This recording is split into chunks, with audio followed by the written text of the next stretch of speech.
men are allowed to marry for 4 women? And the second one is, how can you prove that Jesus was not crucified? Brother, there's two questions. But are you a Christian? I am. Brother, there's two questions.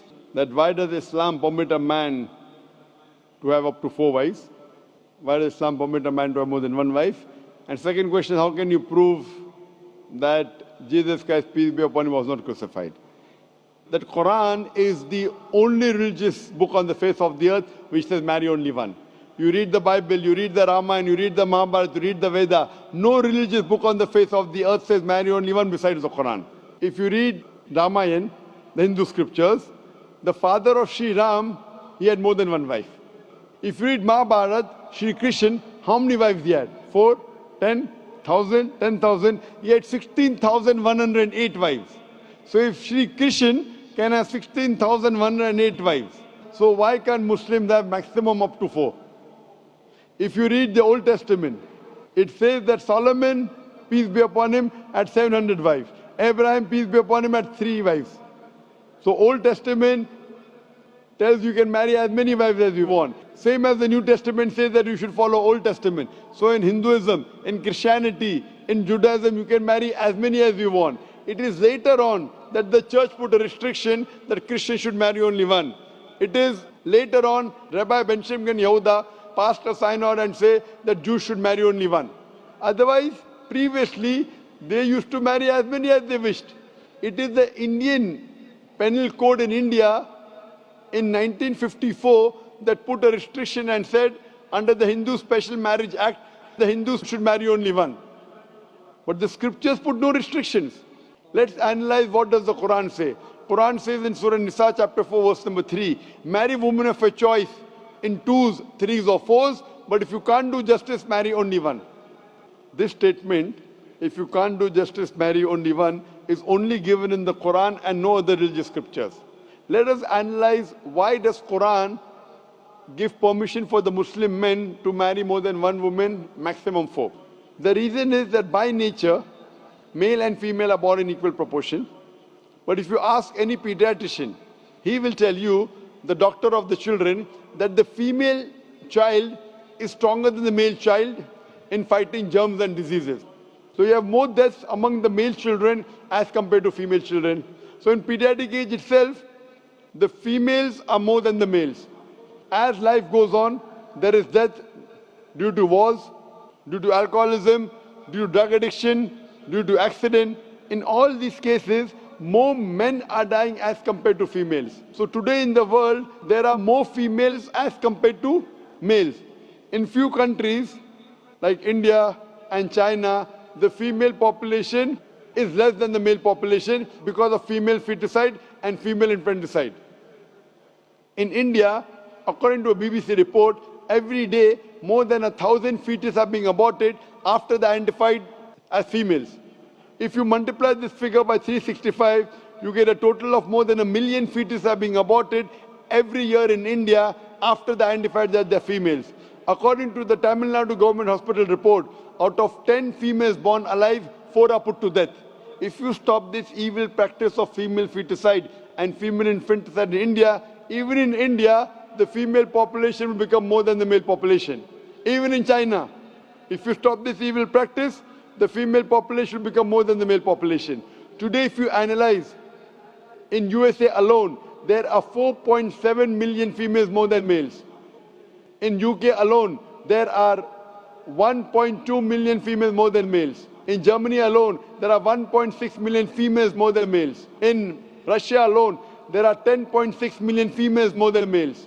And God alone knows that how many females are more than males throughout the world.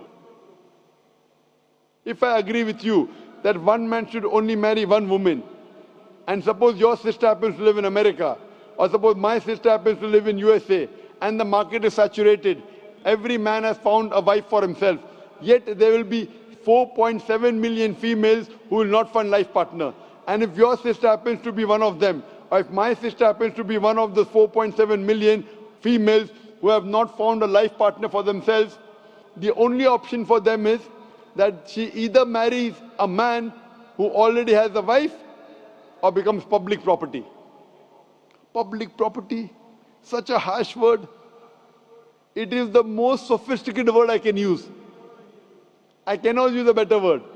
You know, in America, today the statistics tell us, on average, a man has 8 different sexual partners before he settles down with one. Having mistresses in USA is very common. 5, 10, 20, 30, no problem. Having more than one legal wife, it doesn't go down their throat. When a woman is a mistress, she doesn't get her rights. She is dishonored. She is not treated well. In Islam, when a woman becomes the second wife, she gets her honor, she gets her right, she's treated well. Any modest woman, if you ask her, that would you prefer being a second wife of a man who is already married or become public property, they would opt for the first. So Islam has given permission for some men to have more than one wife to protect the modesty of the woman. Coming to your second question. Is it allowed for ladies to marry 4 men? Brother, you're asking counter question, the time is limited. You asked 2 questions, now you're asking a 3rd question. Are you convinced with the first answer? I'm convinced with the first one. MashaAllah, so you're convinced, okay. The brother asked that, is a woman allowed to have more than one husband? If you do that, this problem will be exaggerated more. I mean in Muslims, in Muslims. As it is, women are more than men. If women marry more than one husband, the problem will be exaggerated. Point number 1. Point number 2, if a man has more than one wife and if the child is born, you can easily identify who is the father, who is the mother. If a woman has more than one husband and if the child is born... The DNA is still allowed. Brother, let me finish the answer, na? You asked the question, was I interfering? Was I interrupting? Yes or no? No. No. So why are you interrupting? After I finish, you can ask, na? I'm a medical doctor. Are you a medical doctor? No. I'm a medical doctor. I know about DNA testing. I'll come to it. Once, if a woman has more than one husband, 2 husbands, and if a child is born, and if he goes to admit in the school, and if the question, who's your father, she'll have to give 2 names. You're talking about DNA testing. I know about it. DNA testing is recent. Was DNA testing there 50 years back? Was it there? No. It's a new recent discovery, yet it's not 100%. Even if I agree it's 100%, it is now, it wasn't there before. Islam is there since time immemorial. And this is not the only reason. Even if I agree tomorrow it becomes 100% perfect, this is not the only reason. Today science tells us that man is more polygamous in nature as compared to the female.